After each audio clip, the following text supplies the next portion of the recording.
오늘 마지막 11절에 12만여 명과 박능쿨, 12만여 명과 박능쿨, 이런 제목으로 하나님의 말씀 우리 상고하겠습니다. 12만여 명이라는 것은 하나님께서 말씀하셨으니까 12만여 명이다. 우리가 그렇게 12만 명이 넘는 거죠.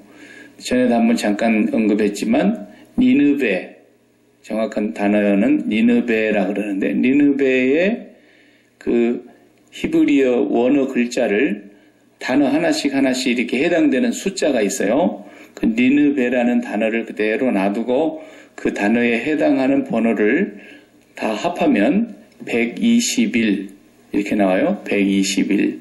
그리고 이제 많다고 하는 숫자가 1000이잖아요. 거기다 1000을 곱하면 12만 1000명 이렇게 나와요. 그래서 그 참 재미나는 그 이름이다. 니느베라는 말 속에도 이미 그 숫자가 그렇게 들어있다는 것도 참 신기한 것 같아요.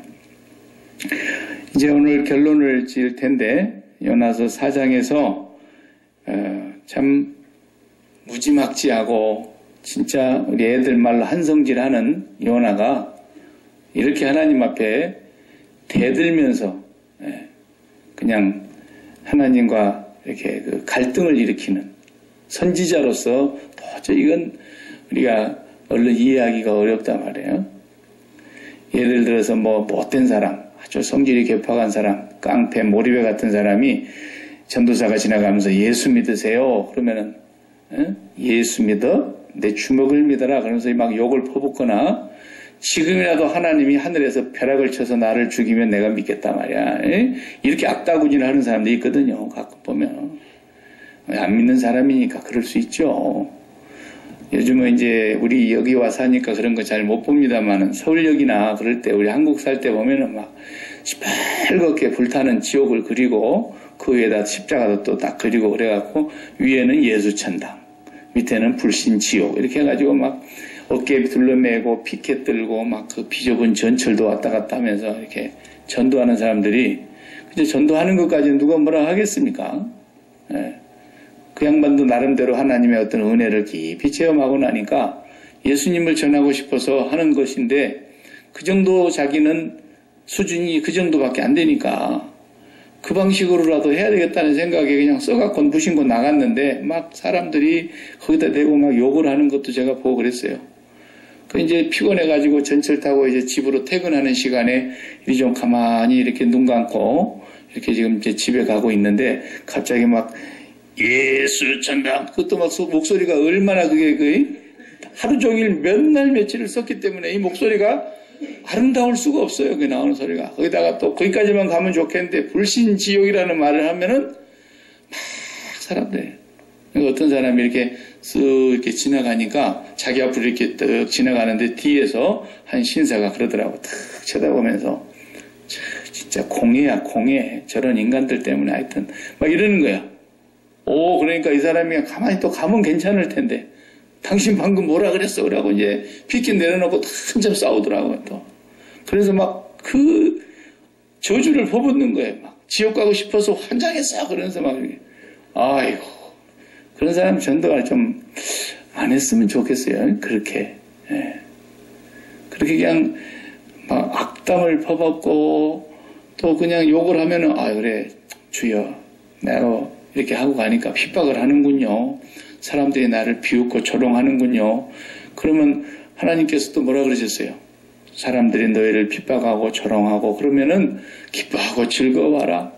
하늘에서 너희 상급이 크다. 그 말씀 듣고 그냥 위로받고 갈 일이지 왜 돌이켜서 싸웁니까? 또 전도하러 가가지고. 그러니까 그 양반이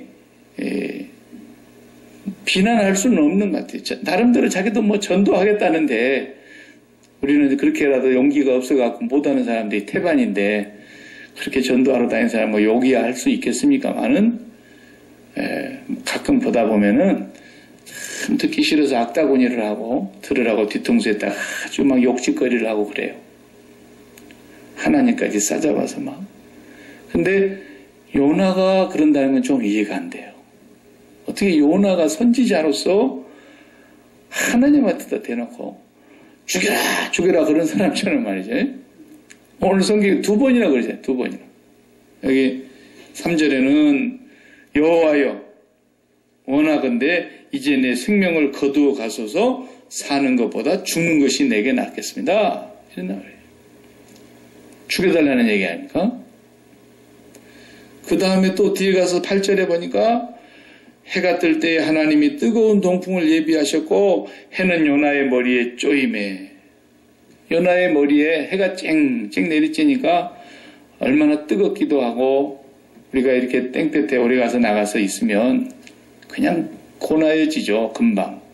그냥 기진맥진해지면서 오래 있으면 일사병으로 그냥 쓰러져 죽지요. 가만 놔둬도.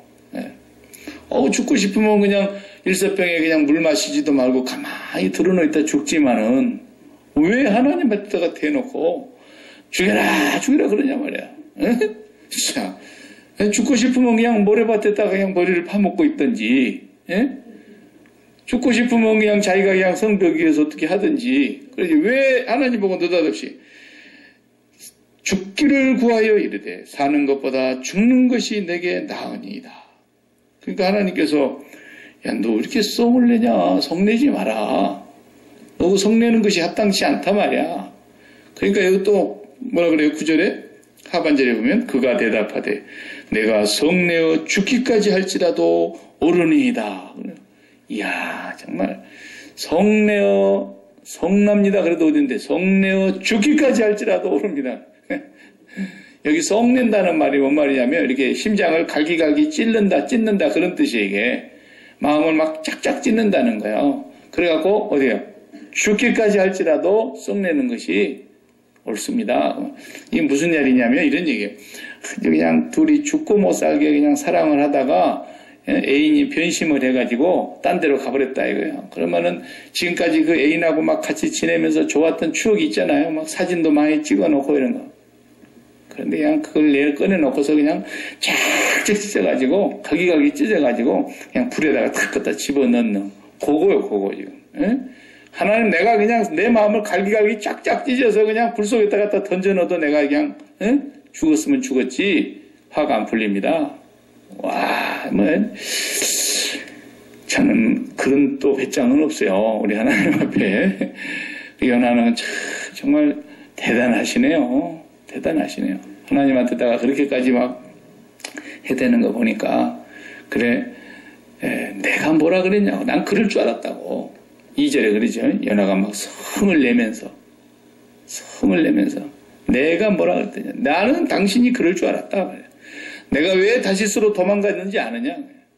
다시스로 도망간 것이 내가 이럴 줄 알고 도망간 겁니다. 물고기 뱃속에서 회개할 때는 언제고 더러 그냥 원망하고 불평을 하고 하나님 당신이 틀렸습니다라고 그냥 지금 따져 묻는 거 아니겠습니까?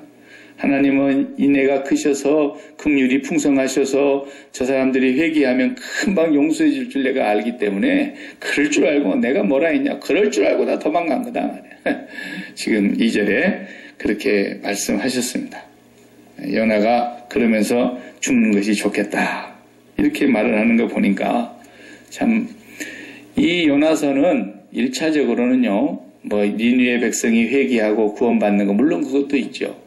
그러나 선민, 하나님의 백성, 하나님의 자녀된 오늘 우리들, 저 밖에는 이 하나님의 자녀되지 못한 사람들이 있다고 한다면 하나님의 자녀로 선택을 받아서 구원받은 자녀들의 한 사람 한 사람을 위해서 주시는 메시지거든요.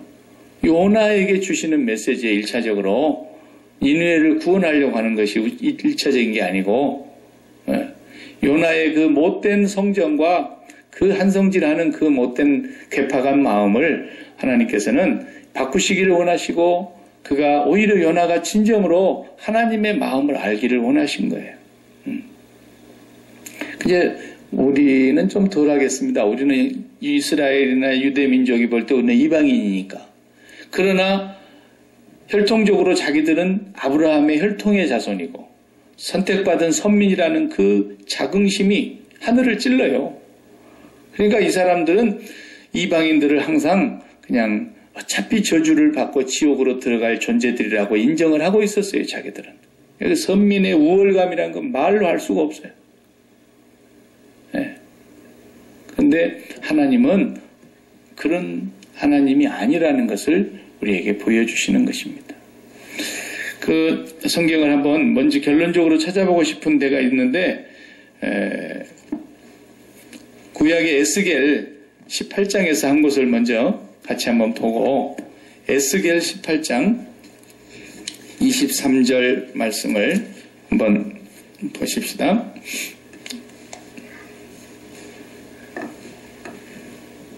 에스겔 18장 구약성경 1175페이지인데요. 제 성경으로는 18장 23절에 보면은 주 여호와의 말씀이니라. 그리고 내가 어찌 악인이 죽는 것을 조금인들 기뻐하랴 그랬어요. 그가 돌이켜 그 길에서 떠나 사는 것을 어찌 기뻐하지 아니하겠느냐 이러셨단 말이에요. 다시 한번 읽어볼까요? 주 여호와의 말씀이니라. 내가 어찌 악인이 죽는 것을 조금인들 기뻐하랴. 그가 돌이켜 그 길에서 떠나 사는 것을 어찌 기뻐하지 아니하겠느냐. 그래서 악인이 죽는 것도 하나님은 기뻐하시는 분이 아니세요. 그러나 우리가 어떤 때 보면은 아이고 저 인간은 죽어 마땅한 인간이다. 그런 마음이 들 때가 있는데 바로 그 마음이 요나의 마음이라 이거예요. 그리고 내가 그렇게 생각하면은 하나님도 내 생각에 동의를 해서 그래 네 생각이 맞다. 아멘. 하나님이 그러신 분이 아니라는 거죠. 아유 저런 인간은 정말 세상에 왜 태어났나. 태어나지 말았어야 될 인간인데 아유 저건 정말 100번 죽어 마땅한 죄인이다. 그럴 수 있는 사람이 사람의 눈에는 그렇게 보여도 누구겠어요? 옛날에 끔찍한 그 살인자 김대두 같은 사람이나 김대두는 옛날 사람입니다만은 정말 살인마를 해서 살인마 사람을 죽이는 마가 끼어있는 사람 그냥 자기가 군대 생활하면서 자기에게 조금 그 중대장이 그때는 좀 매를 많이 때리던 시절이었으니까 중대장이 좀 많이 자기를 때리고 그런 것 때문에 막 억하심정이 있어가지고 제대를 하고는 이제는 예비군복을 입고 제대를 하고는 이제 일반 사회인이 됐는데 그 군인 때 자기를 괴롭혔던 그 중대장을 죽여야 되겠다고 생각이 들어서 도끼를 들고 갔잖아요. 도끼를.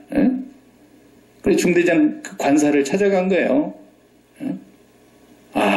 참 그래가지고 그 중대장 집에 문을 들고 들어가고 잠자고 있는 그 가족을 그냥 다 죽였어요. 일가족을 다 도끼로. 근데 나중에 잡아놓고 이제 범인 잡고 해보니까 그 중대장은 다른 데로 전출 가고 딴 중대장이 거기 와갖고 살고 있었다는데 자기하고 아무 상관이 없는 중대장 일가족을 그냥 도끼로 다 몰살을 했어요. 이 사람이 나중에 살인마로 이제 돼가지고 사형 언도를 받고 사형당했죠. 사형당했어요. 근데 그 사형당하기 전에 감옥에 있을 때, 사형수로 감옥에 있을 때 예수 믿는 사람들이 전도를 했어요.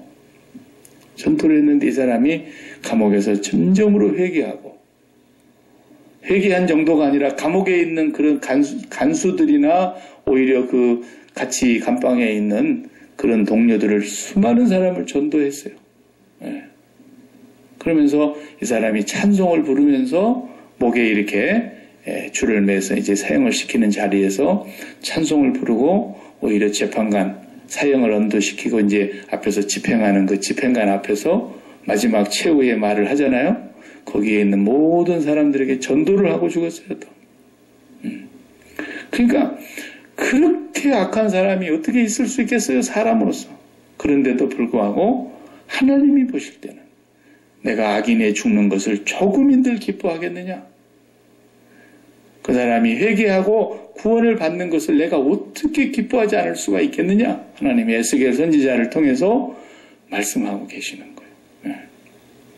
또 그런가 하면 신약에서 하나를 더 찾아보고 싶은데 맨 뒤에 요한계시록까지 뒤로 넘어가다 보면은 베드로 후서가 있어요. 신약 성경 저 뒤편에 베드로 후서 3장 8절부터 한번 보겠어요. 신약성경의 387페이지인데 신약성경 387페이지 베드로후서 3장 8절 같이 한번 찾아서 직접 우리가 읽어보면 좋겠어요. 사랑하는 자들아, 주께는 하루가 천년 같고 천년이 하루 같다는 이 한 가지를 잊지 말라. 주의 약속은 어떤 이들의 더디다고 생각하는 것 같이 더딘 것이 아니라 다같이 오직 주께서는 너희를 대하여 오래 참으사 아무도 멸망하지 아니하고 다 회개하기에 이르기를 원하시느니라. 하나님의 마음이 거기에 그렇게 담겨져 있다. 한 사람도 멸망하지 않고 다 회개하기에 이르기를 원하시느니라. 네. 자, 그런데 이런 하나님 아버지의 마음과는 너무나 반대되는 요나가 이제 40일이 지났어요. 40일이 지나면 니느웨가 무너질 것이다 라고 분명히 하나님의 말씀을 가서 사흘 길은 가야 되는데 하루 동안만 살짝 전하고 40일이 이제 지났으니까 이 성이 어떻게 되나 보자. 그리고는 성을 빠져나갔어요. 자기는 죽기 싫었나 보죠. 그러니까 나는 살아도 내가 살기만 하면 상관없고 저 사람은 죽든지 말든지 죽었으면 좋겠다는 마음을 갖고 이제 성을 빠져나가서 높은 데 올라가가지고 어디 산 중턱이나 앉아 있었는지 모르겠어요. 근데 거기가 뜨거운 곳이니까 이렇게 텐트를 치지 않으면 천막을 하나 쳐놓지 않으면 그냥 지낼 수가 없는 곳이니까 거기에 나무 한 그루도 없는 아마 그런 민둥산 우리 야끼마 같은 저런데 중턱에 또 앉아가지고 이놈의 성이 어떻게 되나 보자 그러고 있었겠죠. 그런데 성에 있는 사람들이 막 회개하지 않습니까? 왕이 또 회개합니다. 이제 과학자들이 저도 그런 강의를 한번 이렇게 직접 들어본 적이 있는데 성경과학선교회라는 그런 단체가 있어요. 거기 이제 대표가 김명현 교수라는 분인데 이분이 성경을 과학적으로 증명해낼 수 있도록 풀이를 해내는 거예요. 그래서 이제 그 강의하는 내용을 요나서를 강의하는 걸 제가 1시간 들어보니까 저희 교회 와서 그때 이제 했더랬는데 제가 밴쿠버에 있을 때. 근데 요나서에 그때 당시에 무슨 일이 일어났을까? 도대체 어떻게 요나가 가서 40일이 지나면 니느웨가 무너지리라 그러고 갔는데 어떻게 예수도 하나님도 모르는 그런 이방 민족의 그 당시에 가장 악독한 성읍이었는데 그 성읍의 사람들이 회개를 할 수 있었을까? 뭐 이런 이제 의문점이 생기니까 그 요나가 활동했던 그 시절에 여로보암 2세 왕이 다스리고 있었던 시기니까 그때로 이제 과학적으로 이렇게 증명을 해가서 쭉 연구를 해보는데요. 요즘에 들어서는 컴퓨터가 과거도 다 찾아내지만 이게 미래도 찾아냅니다.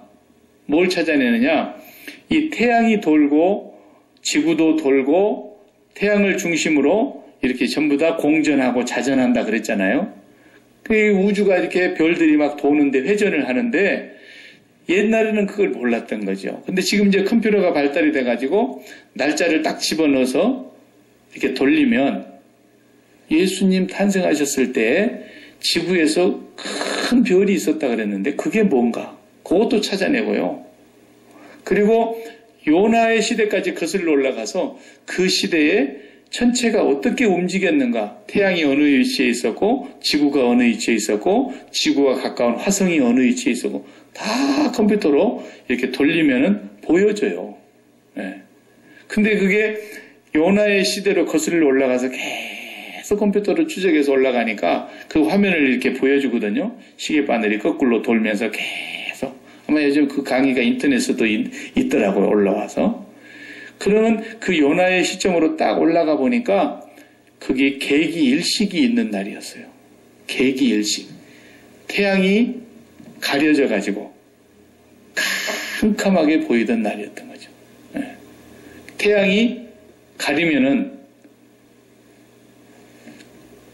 우리 그것이 뭐 자주 오는 건 아니잖아요. 일생에 몇 번 못 보는 건데 그 태양이 가려워져 가지고 깜깜하게 되는 그 순간이 바로 니느웨 백성들이 회개를 하던 그 시절이었다는 거죠. 뭐 그게 꼭 맞는지 안 맞는지 저는 그것은 모르겠지만 과학자들은 그렇게 증명을 해내요. 그래가지고 니느웨 성에 요나가 한마디 전하고 갔는데 며칠 전에 전하고 간 소리가 금방 그냥 그 성이 캄캄해지면서 그때 당시에는 태양은 거의 신적인 그런 존재였는데 태양이 캄캄해지는 걸 보고 왕이 이제는 내가 죽는가 보구나. 내 왕자가 이제는 무너지는가 보구나. 하늘이 놓였는가 보구나. 이래서 아마 회개했을 가능성이 많다.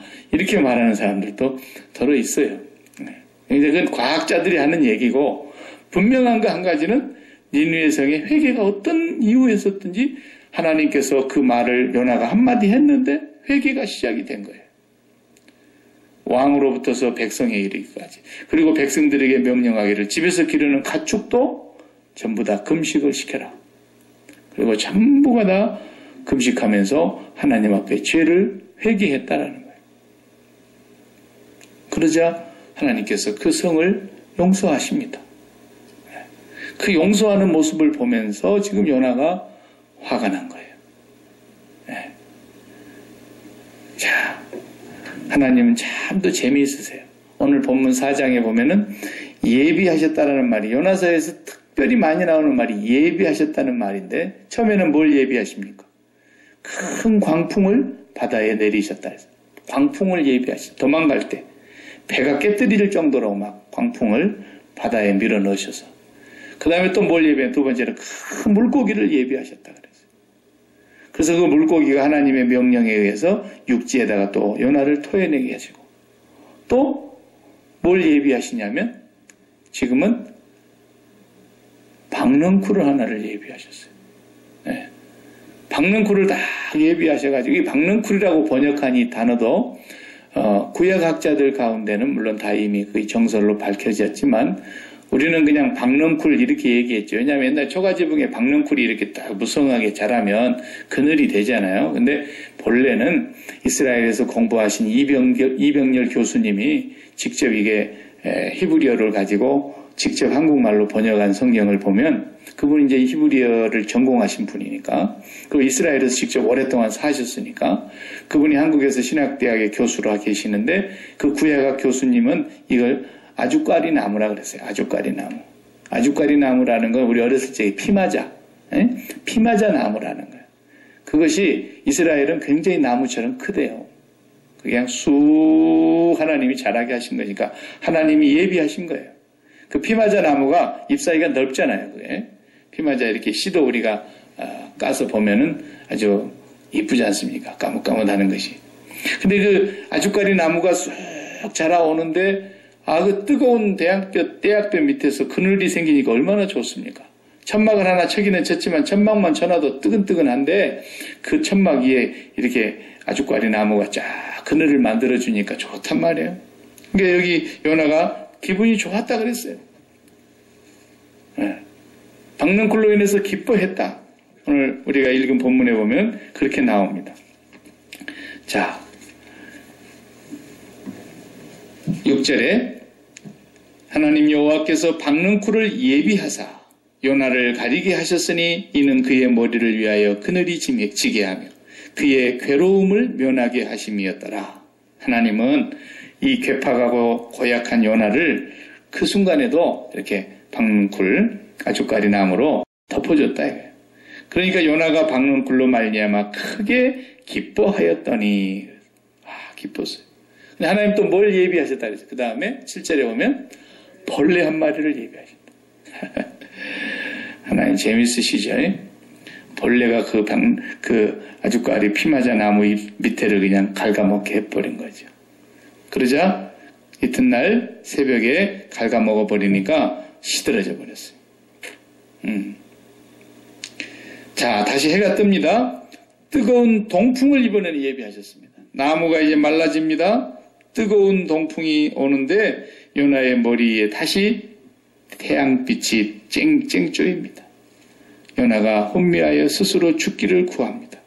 사는 것이 죽는 것보다 내게 나으니이다. 얼마나 참 못된 말입니까?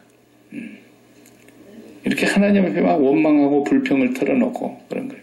그 모습이 꼭 오늘 우리를 닮은 모습이에요. 우리도 요나 닮았고 요나도 우리와 같고 성정이 같아요. 예. 요나가 그냥 얼굴만 봐도 벌써 어떤 얼굴이었겠어요? 얼굴이 기분 되게 나쁜 얼굴이에요. 그죠? 예. 예. 교회 올 때 얼굴 기분 좋게 해갖고 와야 됩니다. 예. 하나님 앞에 와가지고 그냥 얼굴 팍 인상 쓰고 있으면 도무지 은혜 받은 얼굴이 아닌가요? 은혜 받은 얼굴. 뭐가 막 불만과 원망이 가득한 얼굴로 하나님 와갖고 하나님 이러시깁니까 말이야. 진짜 하나님 정말 나를 사랑하신다면 이러셔서 되겠습니까? 그러면서 하나님 앞에 뭔가 불만이 자득 찬 얼굴로 와가지고 있으면, 이야, 참, 일적에 저희 손 위에 바로 이제 위에 형이 군대 생활을 할 때에 제 형은 이제 방위를 했어요. 그러니까 서울에서 직장 생활하다가 이제 방위 받으려니까 고향으로 내려와가지고 나는 그때 이제 학교를 다닐 때고, 그런데 방위를 하게 되면은 매일 이제 버스를 타고 출근을 해야 됩니다. 날마다 자기가 이제 돈을 안 버니까 돈이 이제 떨어지고 나니까 차비 받아가지고 가야지. 또 점심 또 사 먹을 돈이 필요하지. 그러니까 매일 돈 받아가더라고요. 그러니까 우리 아버지가 옆에서 가만히 보고 있다 하시는 말씀이 내가 돈을 만들어서 대도 못 당하겠다 이러더라고요. 네. 돈을 만들어서 대도 못 당하겠다는 거예요.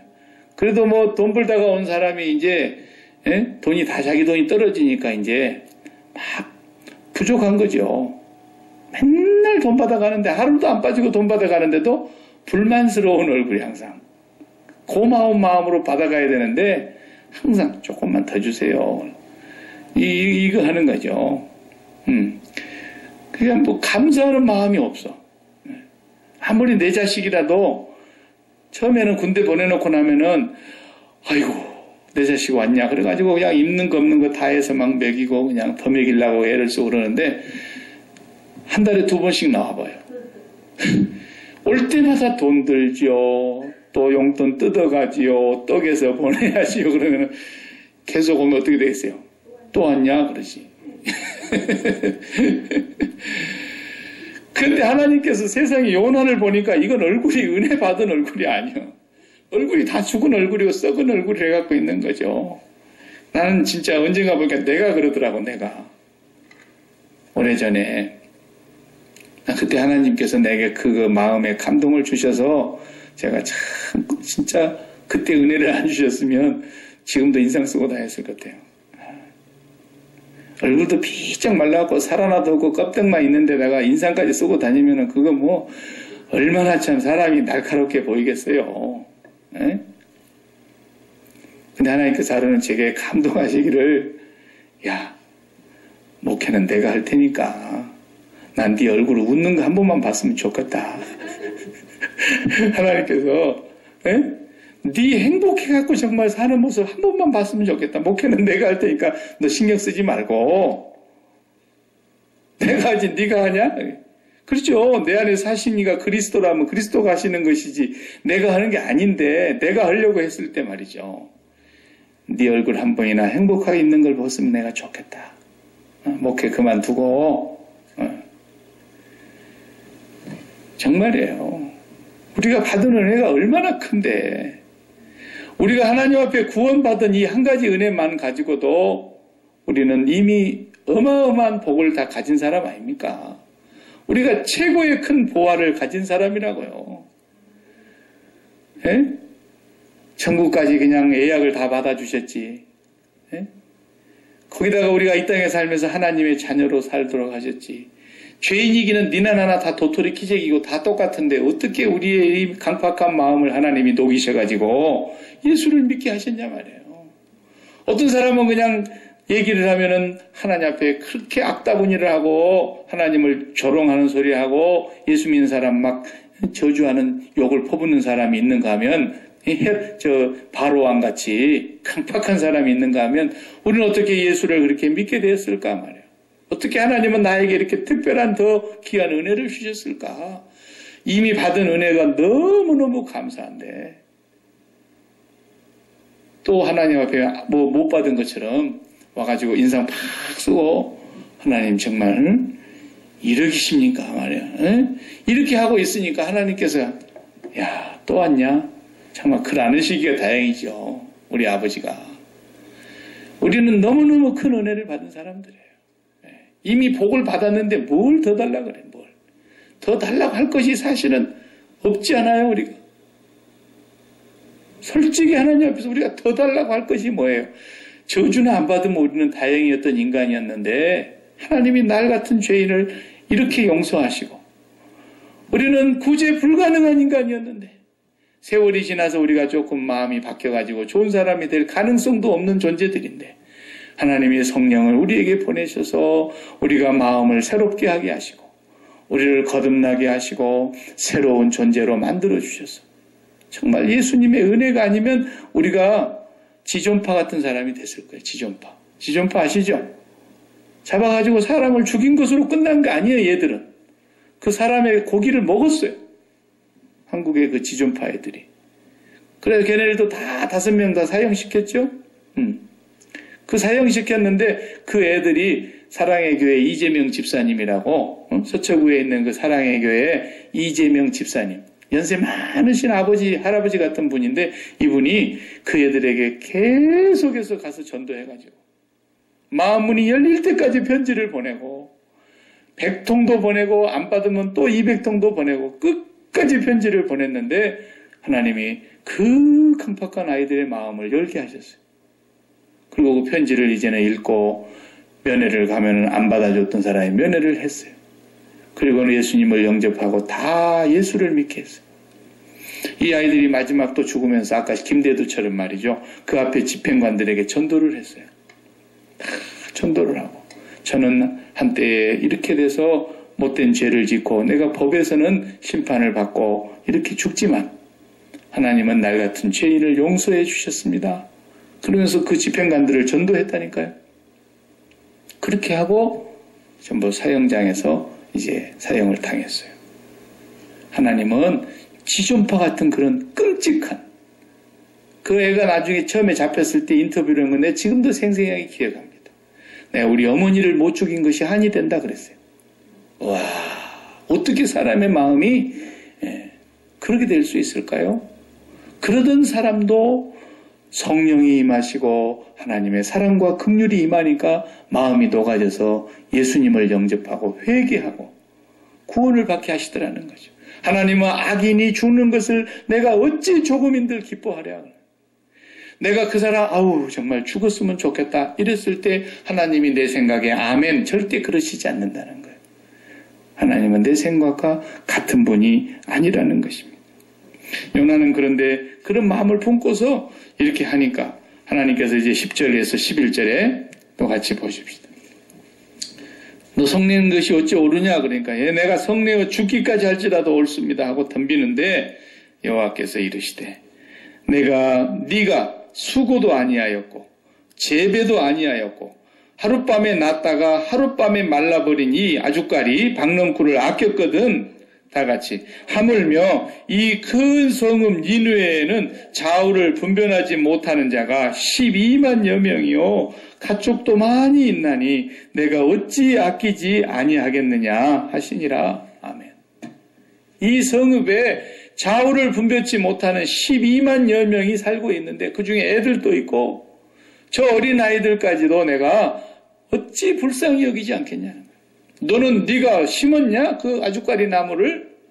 너는 그 피마자 나무 심지도 안 해가지고 내가 심어서 내가 나게 했고 그런데 그것 때문에 네가 막 좋아가지고 떼약빛을 가려주니까 야 좋다 기뻐했지 않냐? 근데 내가 그 나무를 밤새 또 딱 죽여버리니까 너는 네가 심지도 기르지도 않은 나무 넝쿨을 그렇게 좋아하고 그것 때문에 그렇게 성질을 내냐? 그렇다면은 내가 만든 니느웨 성에 12만여 명의 사람이 좌우를 분별치 못하는 어린아이들까지 그렇게 많이 있는데 또 가축도 얼마나 많은데 내가 그걸 아끼는 것이 왜 합당치 아니하냐? 이렇게 말씀을 하시는 거죠. 이 이후에 요나 얘기가 그냥 또 끊어져 가지고 요나가 하나님 내가 잘못했습니다. 나를 죽여주시옵소서 뭐 해결을 했는지 어땠는지는 뒷얘기가 없으니까 알 수는 없어요. 거기다가 이제 그걸 또 유추해 가지고 얘기하는 사람도 있기는 있습니다만은 우리가 그 다음 얘기보다도 지금 우리의 마음가짐이 어떠했냐 하는 것이죠. 우리의 마음가짐이. 예, 되게 우리 기독교가요, 간증을 할 때 보면은, 간증 집회 같은 거 할 때 보면은, 좀 사회적으로 저명한 인사들, 지위가 높은 자리에 있는 사람들, 연예인 같으면 인기가 절정에 올라가지고 있는 사람들, 어떤 뭐 스포츠계 같으면은 굉장한 실력이 있어가지고 올림픽이나 세계적인 대회에서 메달을 딴 사람들, 이런 사람들 중에서 아무개가 예수 믿는다더라 그러면 막 데려다가 간증시키고 그러잖아요. 예. 그것이 틀렸다 나빴다 얘기하기 전에 그런 사람들이 예수 믿는다 그런다 그러면 우리 예수 믿는 사람들이 은근히 기분이 좋아요. 왜 그러냐면 야 너희들만야 훌륭한 거 아니야. 우리도 예수 믿는 사람 중에 이렇게 훌륭한 사람 많아. 그래 예수 믿는 사람들 가운데 잘나고 똑똑하고 돈 많이 벌고 성공하고 1등하고 이런 사람들 있으면은 은근히 우리도 자랑을 하고 싶고 간증을 해가지고 사람들한테 보여주고 싶고 막 이런 거 있죠. 예. 근데 하나님은 그렇게 잘난 사람들만 사랑하시고 그 사람들이 이렇게 성공한 것을 가지고 영광을 받으시느냐? 사실은 성경을 보면 성경적으로 보면 그렇진 않아요. 네. 성경적으로 보면 뭐라고 얘기했습니까? 하나님은 고린도전서 1장에 그랬잖아요. 사도 바울이 고린도서 1장 27절 이하를 보면 천한 것들을 불러서 어떤 날이었어요? 존귀한 자들을 패하고 부끄럽게 하시고 약한 자들을 부르시고 미련한 자들을 불러가지고 지혜로운 자들을 패하시고 강한 자들을 물리치신다 그랬잖아요. 하나님이 그렇게 일하신다는 거예요. 하나님은 정말 연약한 사람을 통해서도 정말 아무것도 아닌 사람들을 통해서도 하나님은 일하고 계세요. 그러니까 요나같이 이 못된 사람, 정말 성정이 못됐지 않습니까? 이렇게 나쁠 수가 있습니까? 선지자라는 이름을 앞에다 붙이기가 정말 부끄러울 정도로 그렇게 못된 성정을 가지고 다른 사람 죽든 말든 나만 살면 된다고 하는 그런 사람이 어떻게 선교사를 합니까? 선교사를 하지 말아야 될 사람이죠. 그런데도 하나님은 이 사람을 끝까지 참고 이 사람을 끝까지 인내하고 죽여라 그런데 하나님이 안 죽이고 살려놓으시는 거예요. 죽여라 할 때 칵 죽여버렸으면 그냥 죽는 거죠. 까지 하나님 뭐가 아쉬웠겠어요. 요나 같은 사람 그런 데리고 하나님이 일 안 하시고 말 잘 듣는 사람 불러다가 일 시킬 수 있죠. 하나님은 이렇게 못된 사람도 변화시켜서 쓰시는 하나님 정말 보잘것없는 사람도 쓰신단 말이에요. 하나님 정말 약한 사람을 쓰신단 말이에요. 그러니까 사도 바울이 그 비밀을 알고부터서는 어떻게 하십니까? 내가 이제부터는 내 곤란도 기뻐하겠고 내 약한 것을 자랑하겠습니다. 이러지 않습니까? 약한 걸 자랑하겠다는 왜? 내가 약하니까 진짜 하나님의 강하신 능력으로 일을 하게 되더라는 거죠. 내 힘으로 하는 것이 아니더라는 거죠. 정말 하나님이 나 같은 약한 자를 들어서 쓰시고 나같이 병든 자를 들어서 쓰시더라는 거예요. 그러니까 병을 고쳐달라고 해도 하나님 안 고쳐주시더니만 나중에 하나님께서는 네 그 병 하나 갖고 있는 게 좋다. 예? 그러지 말고 너 이제 받은 은혜가 족한 줄로 알고 그 더 이상 구하지도 마라. 그러니까 바울은 내 약함을 자랑하겠습니다. 하나님은요 그렇게 연약한 사람을 통해서도 일하시고 보잘것없는 사람을 통해서도 일하시는 분이세요. 그러니까 얼마나 감사합니까? 높은 자리에 올라가야만 영광을 받고 크게 성공한 사람을 통해서만 하나님 영광을 받으시는 분이 아니십니다.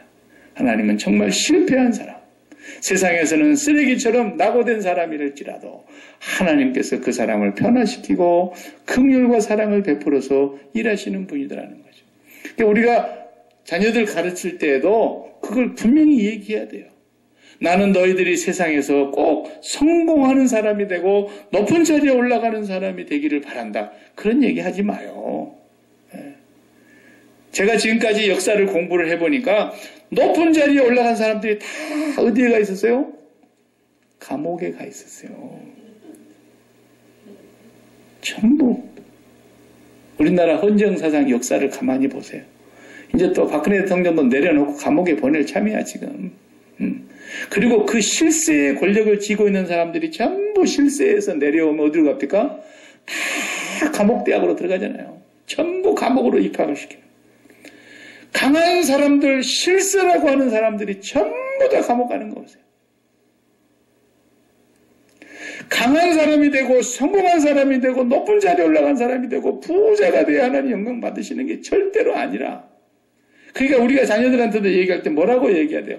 야, 네가 좋은 대학 나오지 않아도 네 일생에 하나님의 은혜가 너에게 함께 하시면 너는 평생 행복하게 살 수 있다. 시간당 네가 평생 20불만 받고 살아도, 더 많이 벌려고 하지 않고 평생 네가 20불짜리로 평생 산다 할지라도 네 안에 성령이 임하시고 네가 성령으로 충만해서 하나님을 경외하고 살아가다 보면 네 인생은 너무너무 행복할 거라는 거예요. 그 사람이 시간당 몇백 불씩 버는 사람이 아닐지라도 그 안에 성령이 임하셔서 평생을 성령과 함께 기쁘게 살 수 있다면 그게 얼마나 행복한 것입니까? 괜히 얘들한테 무거운 스트레스 줘봐야 야, 아무개나 연봉이 10만 불이 된다더라. 그거 어떡하자는 겁니까? 10만 불 받는 사람들 보면은 전부 죄 짓는 사람 엄청나게 많습니다. 다 10만 불 번다고 하면 나쁜 사람이라는 얘기가 아니라 돈이 넘치면 넘칠수록 하나님을 잘 섬기는 사람 찾기가 어려워요. 네가 부족해도, 네가 남들보다 특출한 사람이 못 돼도 우리는 그것이 문제가 아니라 네가 정말 성령으로 말미암아 하나님의 은혜를 입고 하나님의 품 안에서 평생을 살아간다면 너는 행복할 거야. 나는 그런 사람이 되기를 원한다. 박 목사야, 너 큰 교회에서 아주 그냥 엄청난 일을 하는 그런 이름 있고 명망 있는 목사가 아닐지라도 나는 네 얼굴에서 나를 보면서 행복해하는 목사가 되기를 바란다. 하나님 그걸 원하시지, 내가 여기서 큰 목회를 어떻게 한번 해볼까, 어디서 나를 초청하지 않나 말이야, 이러고 살아보세요. 지명에 살도 못하고 되지도 않을 일을 평생 붙들고 죽는 거예요. 인생이. 예. 우리 인생이 여기서 살지만 날마다 예수 그리스도로 행복하게 사는 것을 하나님 앞에 구해야지. 나는 주님 때문에 행복해요. 나는 주님 한 분 때문에 너무 감사해요. 나는 더 구하자니 입이 부끄러워서 구할 수도 없어요. 그런데 하나님은 구하지 않는 것까지도 주십니다. 하나님을 사랑하고 하나님을 구해보세요. 내 소원을 성취하려고 주님 이용하지 말고 정말 주님을 기뻐해 보세요. 주님을 사랑해 보세요. 그렇게 살아가는 사람은 높은 자리에 올라가지 않아도요. 예. 어디 회사에 시큐리티를 해도, 수의를 해도 행복하게 사는 사람이 있어요. 그러나 높은 자리에 올라가는 사람들 보세요. 전부 뭔 일 한번 터지면 그냥 전부 발 뻗고 자는 사람이 몇 명 없어요. 예. 다 너무너무 안타까운 일이죠. 사랑하는 성도 여러분, 하나님은 이렇게 못난 요나, 이렇게 하나님 앞에 대적하고 불평하고 원망하는 요나, 그런 요나를 통해서도 하나님 끝까지 인내하시면서 요나의 마음을 하나님께서는 바꾸시고 하나님이 죄인을 끝까지 사랑하시는 하나님의 그 은혜를 우리에게 보여주고 계십니다. 그것 때문에 제가 있고 여러분이 있는 것이고 우리가 그 마음을 가지고 사람들을 봐야 할 것입니다. 기도하십시다.